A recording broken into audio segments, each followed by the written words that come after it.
All right. Good afternoon, everybody. It's just about 2 o'clock, and I'm going to try and start on time. There will be some more people jumping on in.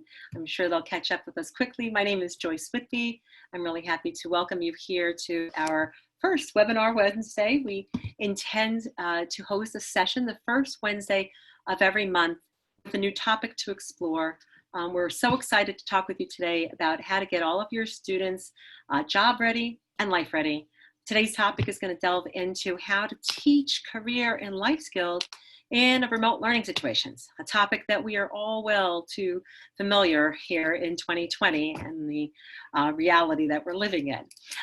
We do really appreciate you spending your time with us here today, and we want to show you more about how our curriculum can help your students become better, reach their personal best. It is even under good teaching circumstances and conditions, it's a lot easier to talk about career exploration and life skills than it is oftentimes to implement them. But of course, now in this new normal where we have very uncertain circumstances, providing this level of support for students who have transition services as a component of their IEP is really challenging. And especially when one considers that best practices for learning career skills and life skills really done hands-on. So my hope today is to share some both exemplars about how you can take on this challenge. And from what I know about special education teachers throughout my career is that they love a challenge, and thank God for that, because where would we be without them? So today I have 3 goals for you. One is to share some information about our solutions for career and life preparation, so that you have a baseline. The second is to share best practices and implementation options that we've uncovered by talking with educators around the country who have had, like you, to shift to teaching remotely. And then finally, I hope to be able to answer your questions about how you can begin planning for the uncertainty of the future for both summer school programs and in the fall for the 2021 school year. So we have a number of folks who've registered for this. We're going to keep everybody muted for right now to reduce background noise, but I would like you to find the chat window by clicking. If you hover over your screen and go down, you should see a little button that says chat. And if you open that on up, I'd like to make this a little bit more interactive. So let me know that you're there, and you can do so by saying hello to each other. Type your first name, you don't need last names, first name, the state where you're from, and your role in education. And let's see who is here with us today, and it'd be a nice way for everybody to say hello to each other. So please go ahead and start doing that. I'm going to ask from time to time for you to kind of share some things, because I just think it's really what we need to be doing is to listen to each other. So greetings, thanks so much, Diane and Robin. And I see some of my friends are in here, Greg and Heidi, then Heather. Hi, Ruth, how are you? Good to see you here today. Thanks so much. Hi, Krista. Awesome. All right, if everybody remembers Romper Room, there was Miss Linda used to do that all the time too, as I'm dating myself a bit. Number 2, this is the number 2 question that I'm going to ask you. If you have a specific population that you work with, perhaps, give me an indication. Some people are working as transition coordinators, other people are a middle school teacher like Leslie. Tell me a little bit about those students so that I can make sure that I'm focusing what I'm going to show you to meet the types of students that you have. So Tanya from Dallas. All right. Vocational teacher. Thank you so much, Krista. Special props. Super. So you've all now shown me that you've got demonstrated competency in being able to use that chat box. I hope you keep using it. And I will ask more questions as we go along. And I also have Ben, who is behind the scenes, and if he sees anything that I'm missing, he'll bring it up to my attention. But I do hope that we can keep the conversation going two-way. So let's talk a little bit about this. Since March 2020, which in some ways seems like 100 years ago, and in some ways it seems like it's just yesterday, but we have seen the shuttering of schools nationwide, And frankly, educators have literally been building the bridges that they're on as we were racing across it. And you can see this father and daughter walking across the bridge, and way ahead of them is the teachers, and they're putting things together real quick. So if that looks like you can give me a thumbs up, or let me know in the chat, because it really has been like what my world has been like for a while. And in fact, if you're like me, you've been attending multiple Zoom sessions, just like this, professional Zoom sessions. And in fact, this is probably not your only Zoom for today. So you might also be like me and you cringe every time you hear the word new normal, because it happens all day long and we're using it so much, but it does fit. There's just got to be another better way for us to refer to it. So we're going to talk about some considerations. And as you are each building your respective bridge, we know in special education, we have serious obligations. We have legal obligations to provide FAPE. We need to always be thinking about equity. We have to double check almost everything that we put out there in terms of accessibility and modify instruction to meet those very critical IEP goals. Really big jobs. And I see all people kind of, I know we're not dyeing our hair these days, but we're all going gray, just trying to figure out, how do you do that while remote teaching? Especially with students that have complicated situations, complicated cognitive, emotional, or physical needs. And of course, I'll triple down on that and say, when we know that hands-on is so effective, if we can't be with our students face-to-face, how do you do hands-on? So that's the problem statement, and I'm hoping today to show you some ways, things that you can consider, and we can take a look at the different types of options that are out there that we've heard from some teachers that we're working with. Before I dive into that, I know that some of you are very new to Education Associates, so I just wanted to introduce us. I thought kind of a polite way to start. First of all, we're really, really excited because this is our 40th year. And so I guess we have this really unique time in history to prove ourselves after 40 years in business. But our mantra has always been student-centric. Everything you need to learn to get your students job ready and life ready. Hands-on materials, evidence-based, correlated to both academic content as well as career skills, and support for implementation and professional development. These are our keys to success. We hang our hats on evidence-based practices, on universal design for learning. I don't really need to go into UDL for most of you, because I can see by your responses about what type of students you work with that you are well familiar with differentiated instruction. But just know that we've got your backs when it comes to correlating back to things like the Common Core or TEKS, or whatever standards you might be looking at. And you don't have to take my word for it. We have been approved and validated by the U.S. Department of Education, a model program by the National Dropout Prevention Center, and many other prestigious partnerships that we've had. The last one you might not be familiar with, which is NOCTI on the lower right-hand corner, and that is the National Occupational Competency Testing Institute. And we've worked with them to create very special, unique to education, I believe, digital badge credentials for special needs students. And if you're interested in that, put it in the chat box, and we'll see if we have time, we can get and show you some of that as well. So that's just a very brief background about the company as a whole. The big picture is that we have well over 150 different titles that address both job skills, career awareness, career exploration, and life skills. So we've got our Project Discovery in the green and our Achieve Life Skills in the blue. And I'm going to dive into them, and I'm going to show you how the curriculum is structured, and then I'm going to slice that and show you how you take that curriculum and deliver it remotely.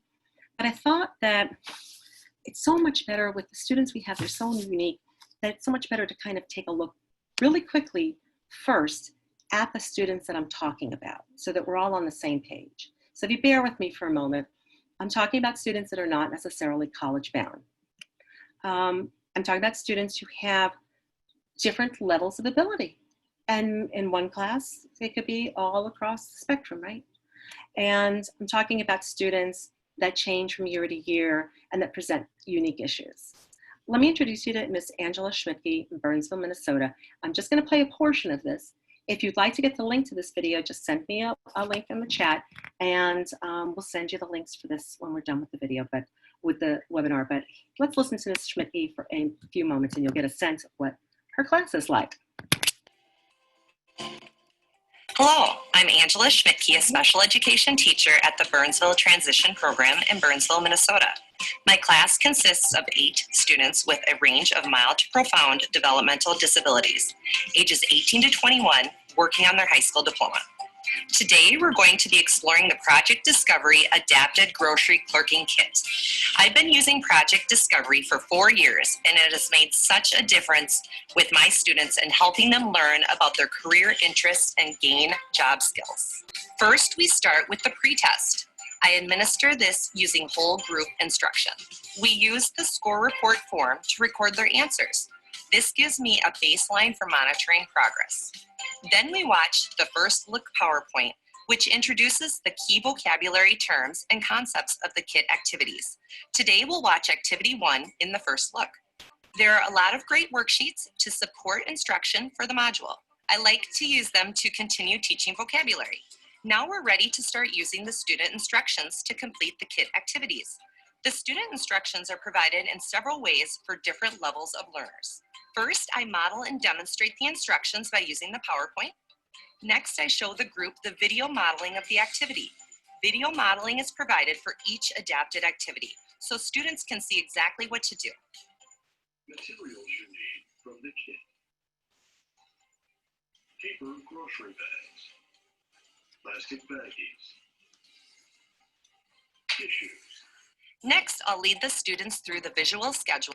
Alrighty, so you see a little bit there from Ms. Schmidtke, and you saw a number of different evidence-based practices in her class and what they were like. Now let me introduce you to Jasper.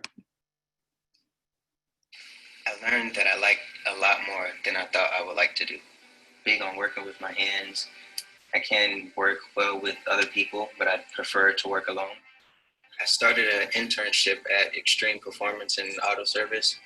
I started out doing like oil changes, brakes, tire rotations, and then I liked it so much and I kept poking my nose around everywhere, and then the boss actually put me on full time. And I have a coworker that specifically does the electric bikes, so I'll stand by him while he's diagnosing the electrical problem. And then he showed me how to pull an engine out, how. I really love Jasper. I think he's great. All right, folks, here's my next question for chat responses here. Do you see your students in the range here between Ms. Schmidtke's class and Jasper? Are you seeing students that are similar to the ones in your classroom? Do you have any other exceptions? I saw one person who also works with visually impaired and blind, so I'll address some of the screen reader and auditory support for that. But Krista, thanks very much for that answer. Good. Anybody else who wants to chime in, it offers me a little bit of support and moral support as we're going through this, because, you know, this is just one way talking. Oh, yes, and on verbal. Very true, Jennifer. Okay. So that, to me, kind of paints the picture from the students that I've worked with and you've worked with in the classroom. And you can see that we have a set of materials and it somehow matches Jasper's needs. He's really quite high functioning, probably not at the required reading level to get into a CTE program or other types of issues. And yeah, we have lots of kids who could be on the other end who, like Krista, might be mostly nonverbal and non-readers. So let's talk a little bit about the best practices that we've built on into the program. What you saw was Ms. Schmidtke doing teacher-based instruction. And gosh, it's really hard to do when we're remote. But in class, in school, traditionally, teacher-based, station-based, team teaching, self-directed, and now remote, our curriculum has a full scope and sequence. It's I like to say it's fully baked. All the pieces are in there. If you've ever had a kind of pull together your own curriculum, your own lesson plan, and get all the materials that you need, all of those things have been put into the lesson plan and scoped out. And whether it's a hands-on activity or it's a life skill activity, It's all sort of mapped out for you, but it's not so scripted that you have no wiggle room to be creative and to individualize for your students. Hope that makes sense. I don't really need to tell all of you all about UDL. So we have gone over and over and try to increase the ways that we represent information and allow students to represent what they know, so that you can really go deep into a topic and then go broad, so you can keep covering it as you're going along. The evidence-based practices with visual schedules, video modeling, vocabulary boards, system of least prompts, all baked in to the entire design. It gives you a lot of options. You don't have to use each and every one of those options, but they are consistently presented to you, so you don't have to relearn what the activities might look like. You know, if you go from one curriculum to another, sometimes you're figuring out the rules. All right, what do they have in this pack? With this, there's consistency as you go along. And then, you know, because one size does not fit all for our kiddos, we really need to consider that there are extenuating circumstances, especially now during all the COVID quarantine, that we have to consider state to state, city to city, town to town. So we're going to talk about options. You don't have to do anything I say. You can do things that work for you. And I think that becomes a really great model. Okay, so talking about models, I've been doing a lot of research and talking with folks about remote teaching. And what we initially envisioned in our heads was a synchronous environment, something like what we're doing right now, where the teacher and the students would be connected with some sort of, whether it's a Zoom, which we're using today, or a GoToMeeting, or Google Hangout, or Google Meets, whatever it might be, happening at the same time.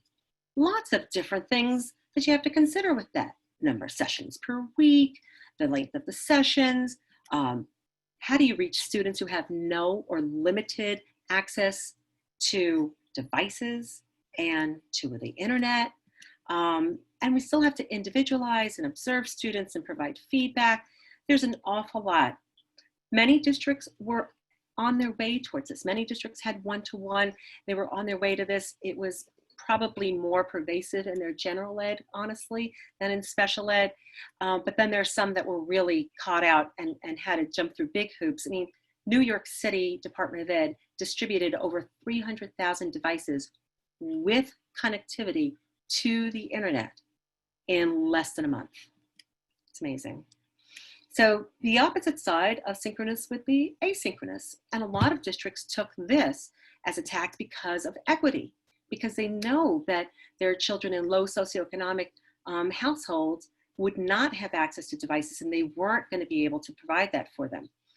But asynchronous comes with its own bag of tricks, right? You've got to create take-home packets, and that's the creating and the disseminating and the collecting and assessing, and again, providing feedback. And when we started this, I know so many of us thought we're creating packets of material for 2 weeks worth of home instruction, 14 days. Remember when we thought that? Remember when we thought it was only going to be 14 days? Seems like a lifetime ago.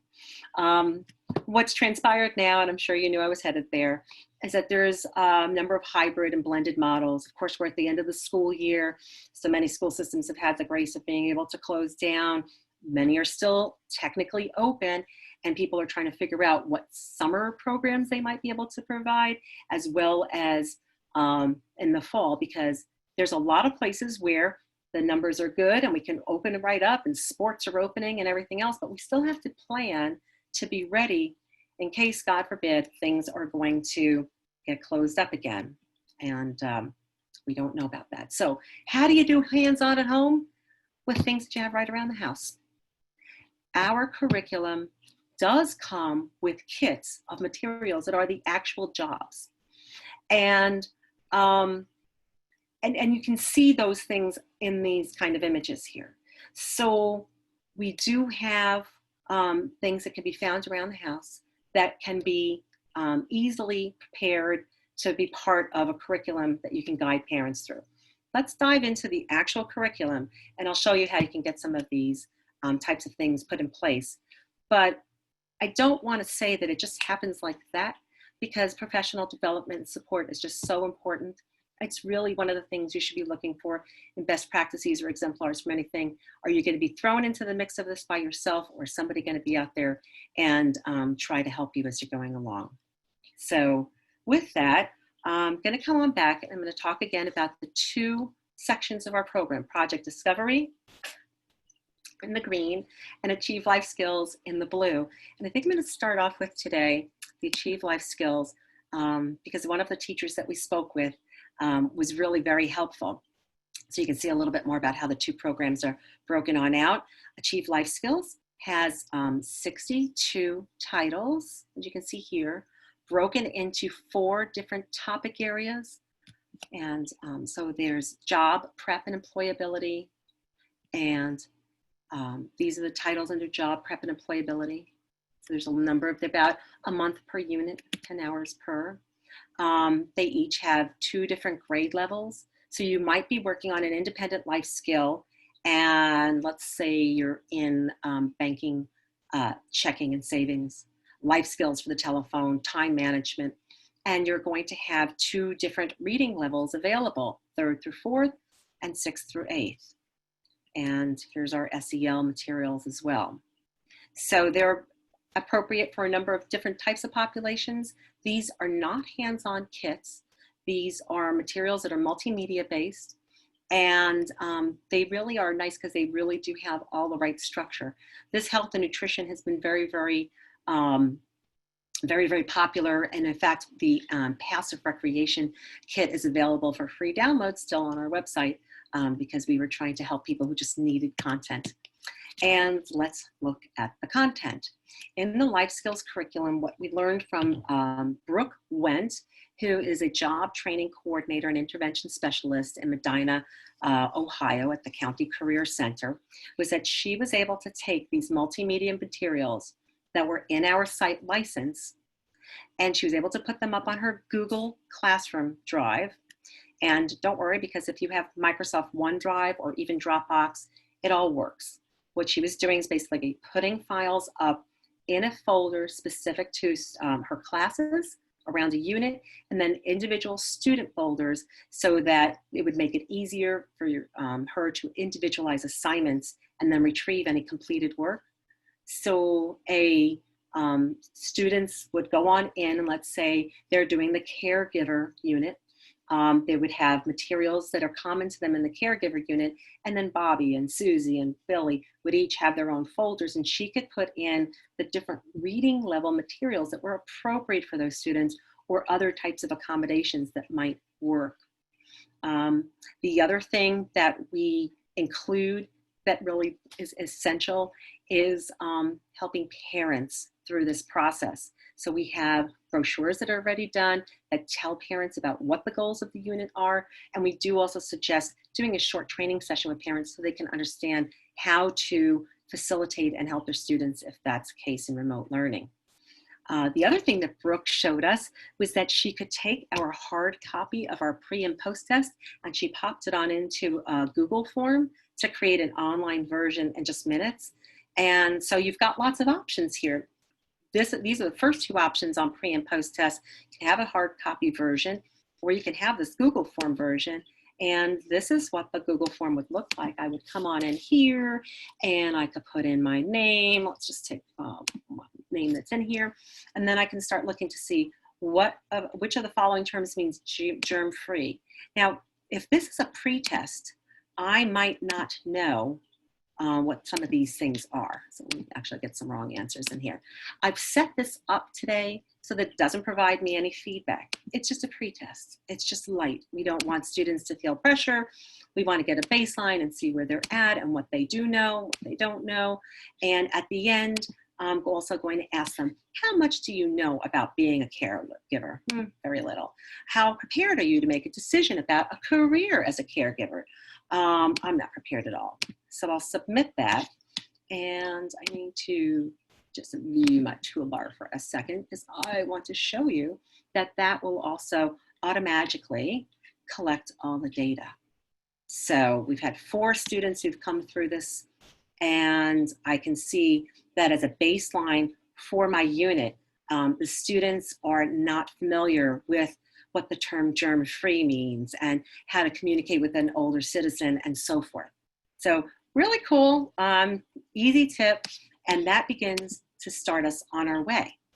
So one last little thing about pre-tests is that in the adapted version, we also have a visual support version of it.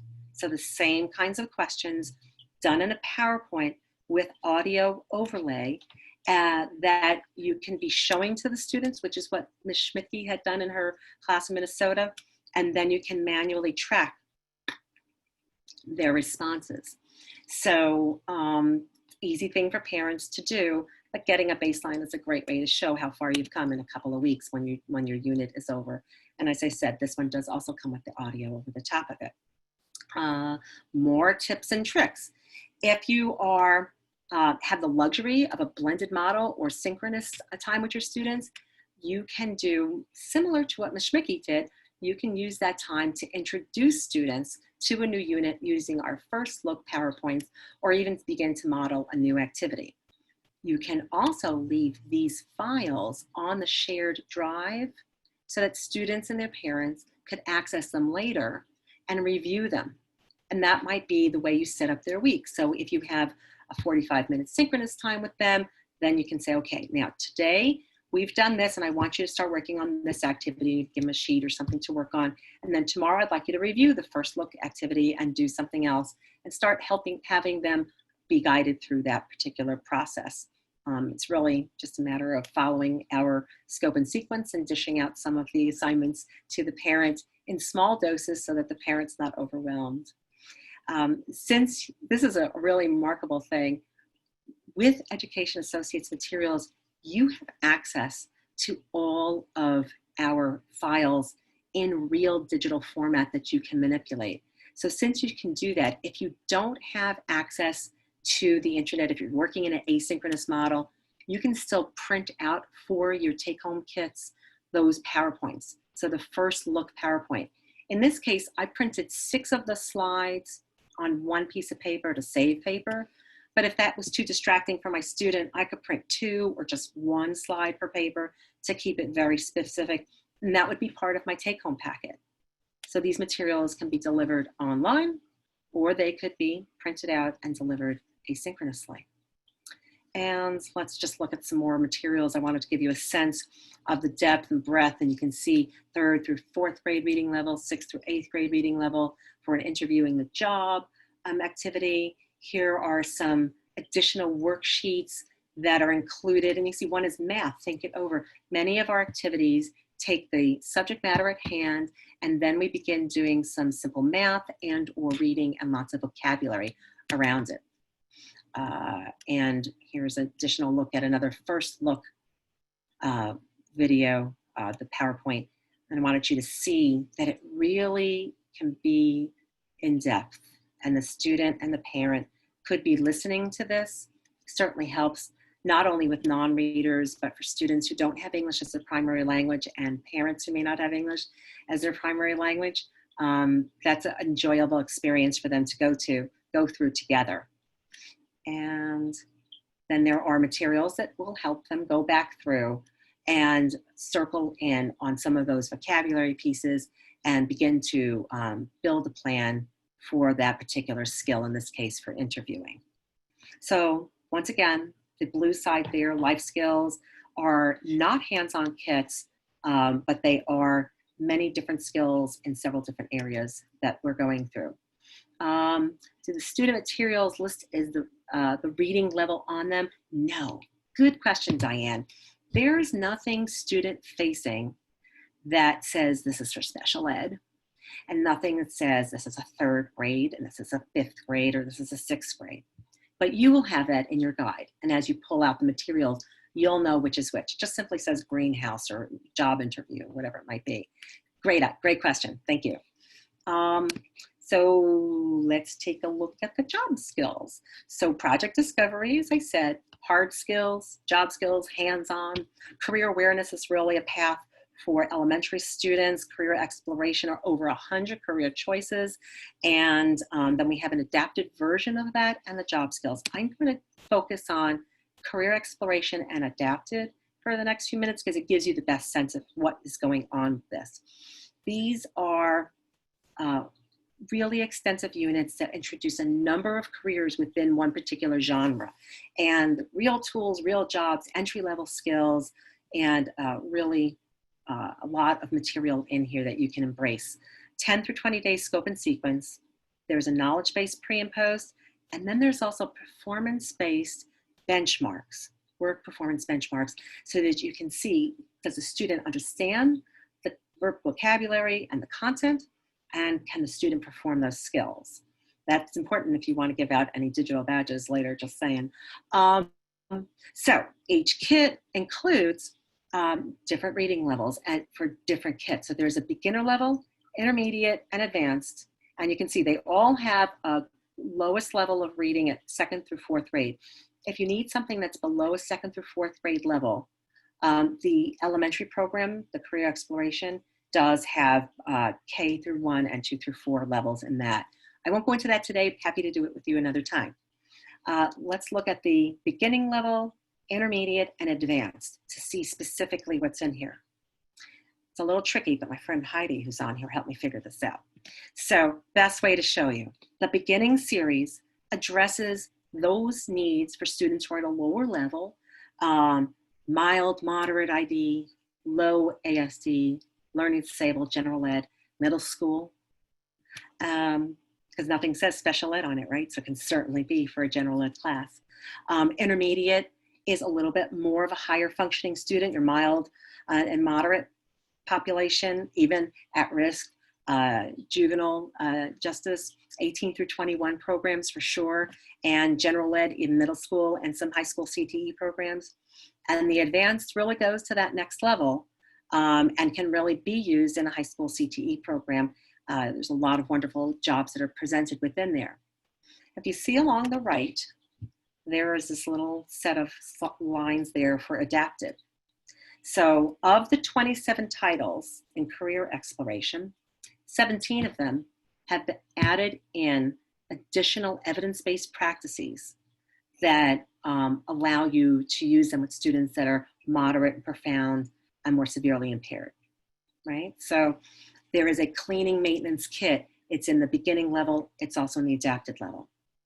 The cool part about it is that if you buy one of those adapted levels, you automatically get the general curriculum.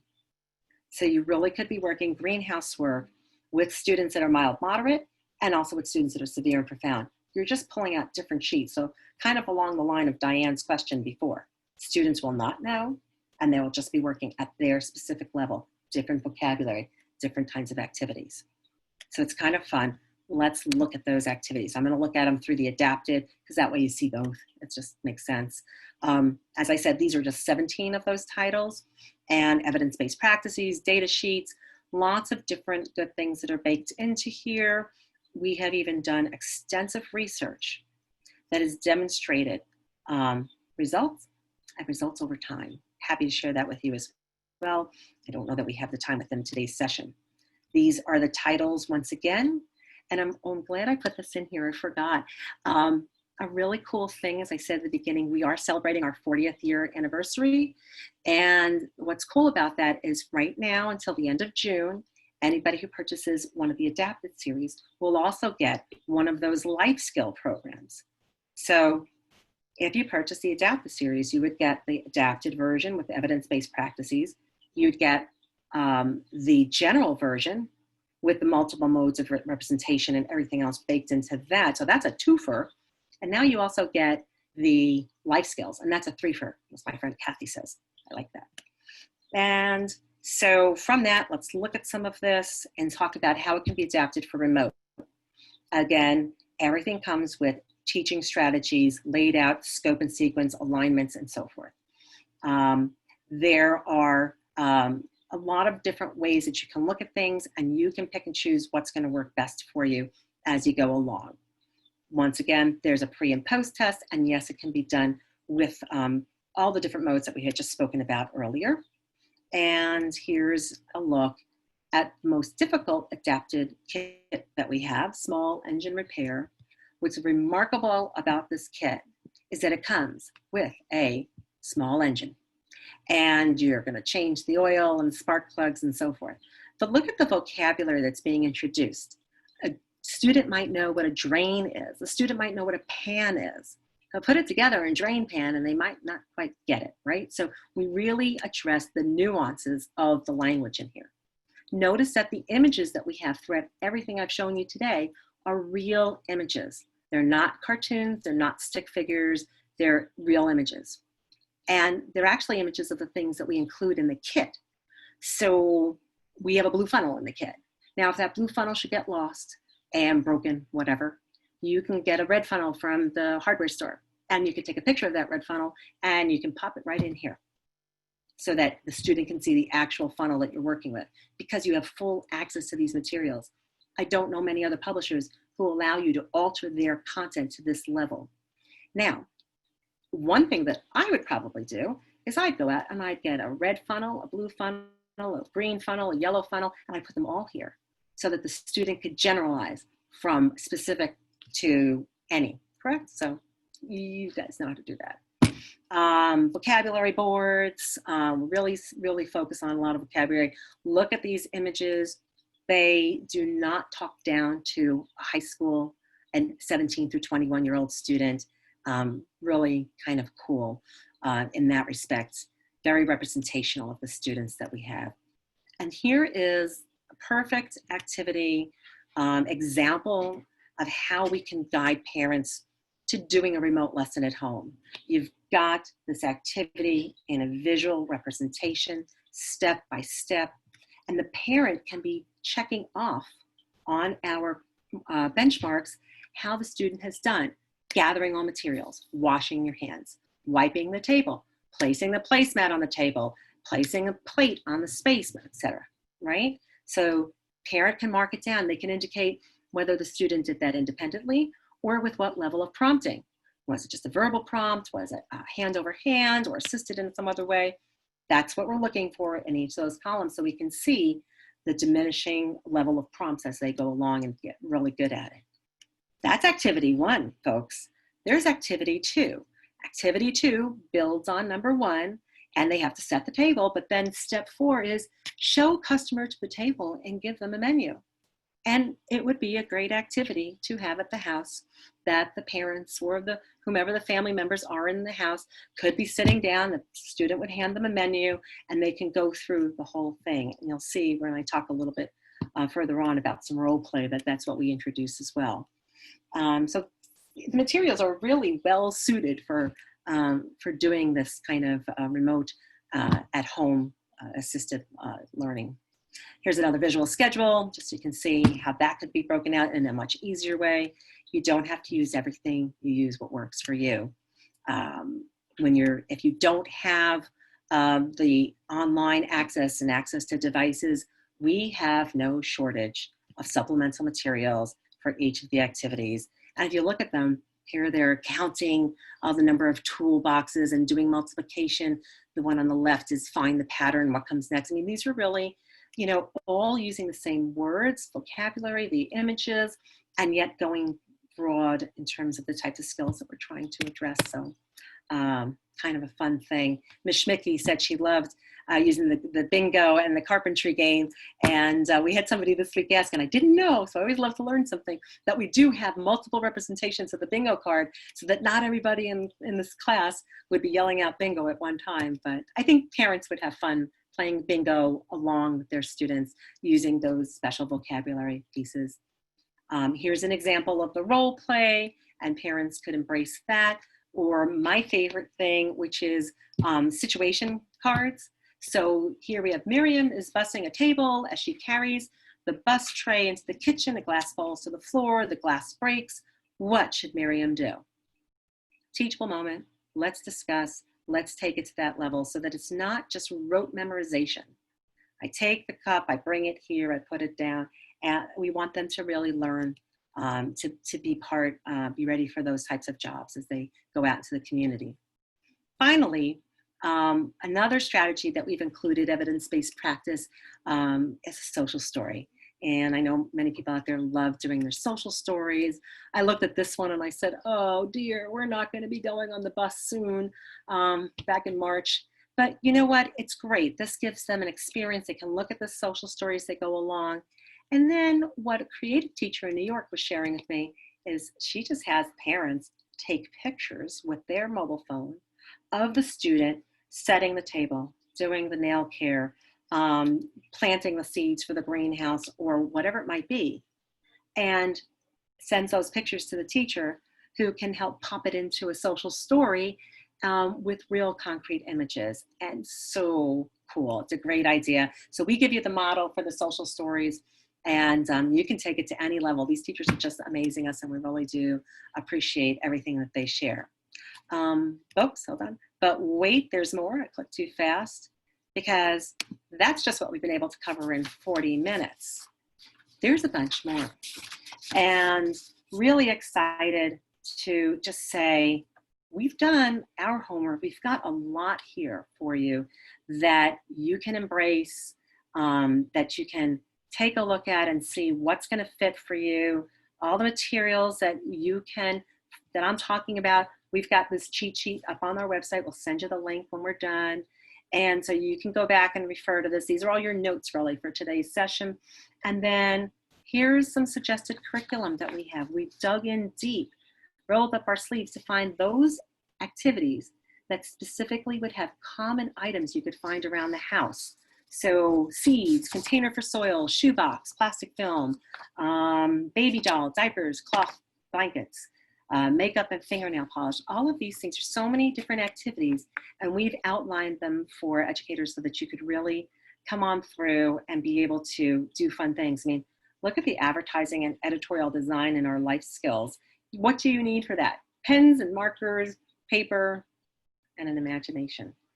And yes, we can help students learn about doing things like branding and having fun with things. So this is where I've got to say that in an hour webinar, you're not going to get it all from me, but please, please, please contact us and let us know how we can help walk you through that, because I think that's really what it's all about, and where we can go with things. Oh, let's get you back. That's a bigger size, sorry.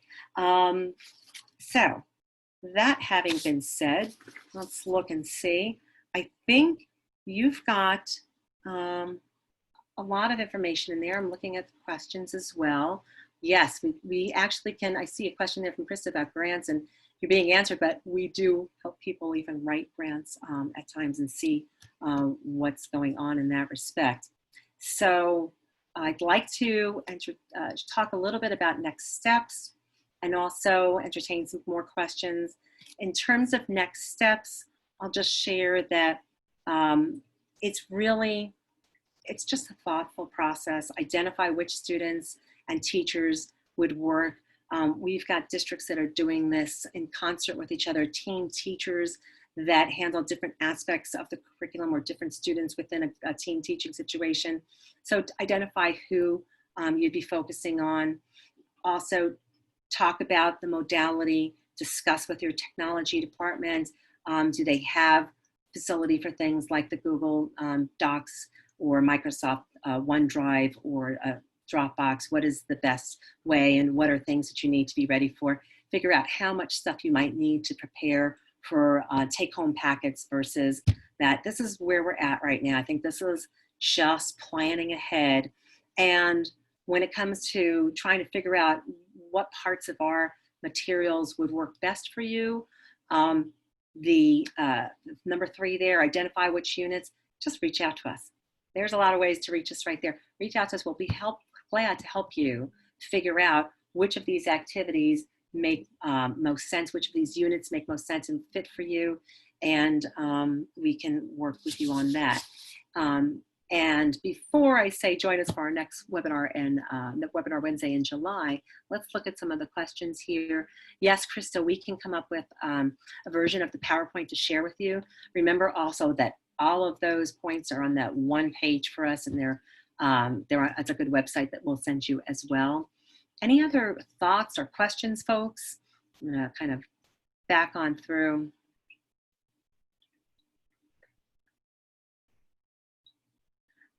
So examples of materials that we could provide for the most profound and impaired students, Krista. Yes, we have them, and we have some that I think could possibly trying to think right now, I probably would say there are some of the materials that are in our career awareness materials. So I'll just give you a quick, I'm good on visuals, I don't know about y'all, but when it comes to that, career awareness is reading levels K through 3 and 4 through 5, 11 different pathways, and they align to over 55 different careers. And it's broad. It's let's learn about, let's discover banking, let's discover construction, or let's discover human services. So it's very, very broad. And the materials, especially at the K through 3 level, Krista, would have lots of images. And I think I closed them off up here. I'd have to bounce on out, but I can show it to you. Let's do a one-on-one webinar and we can show you some of those if that'll help. Let's look any other questions from folks. What are you thinking? Thumbs up? Is this something that you can see working with your students?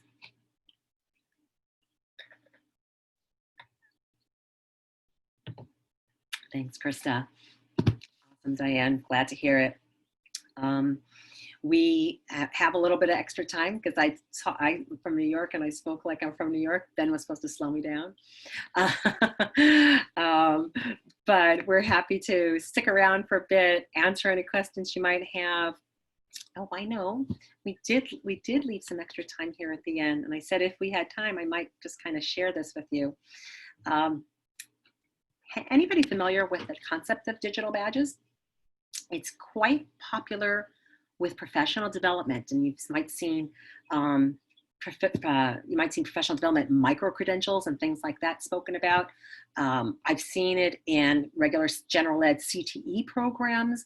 In fact, one assistant superintendent and superintendent from Aurora, Colorado were presenting at a conference I was at and talking about their gen ed CTE program, and digital badges were all over it. And I thought it was great because I knew we had it.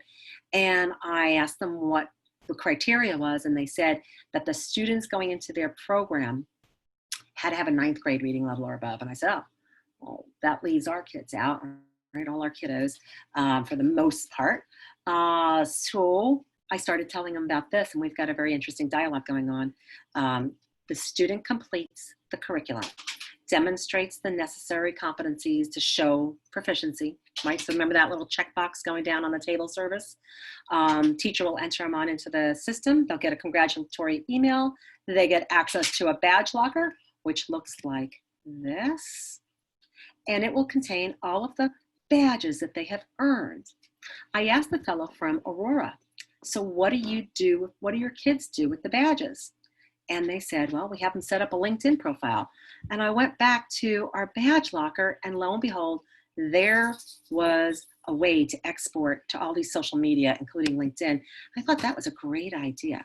This is what it looks like when you go on into the digital badge locker. It's really a simple, if you've got single sign-on, there's an API to kind of go put it on in as a single sign-on.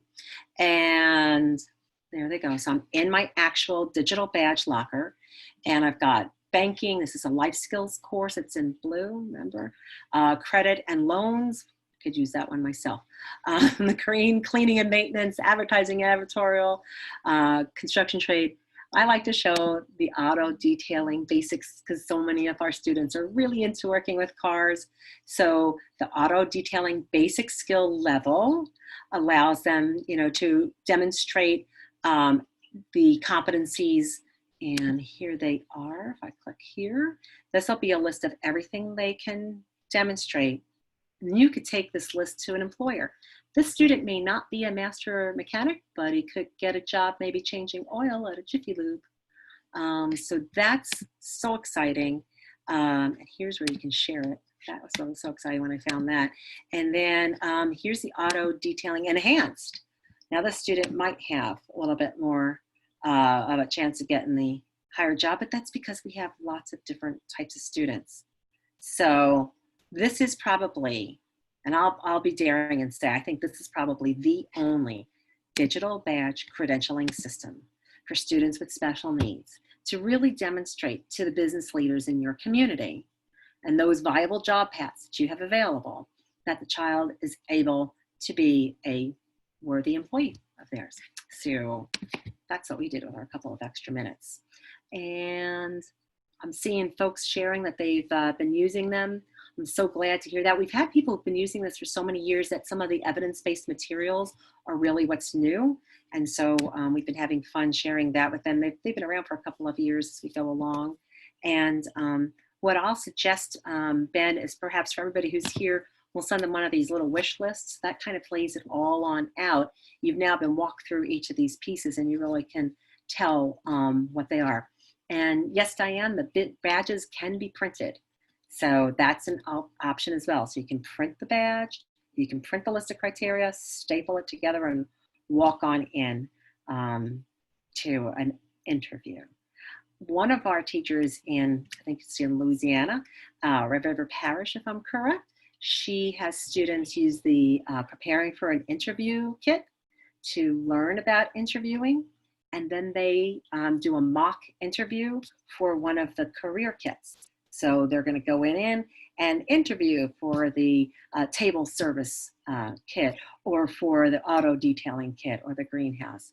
So there's a lot of ways to work it. And, you know, like I said, the creativity, special ed teachers never ceases to amaze me. All right. Any other questions or things that y'all would like to dive on into? I hope you found that this was a worthwhile use of your time today. I hope that you and your loved ones and your students are all safe and you're all healthy. And I hope that the fall will be as back to normal as possible for everybody. And I live in New York, so I say that with all the love in my heart, because we're on Long Island and it's not been so normal. So I wish that for you all, and I hope you have a great day. Our contact information is available to you all as well. Ben will be sending some of the information on out to you. Available.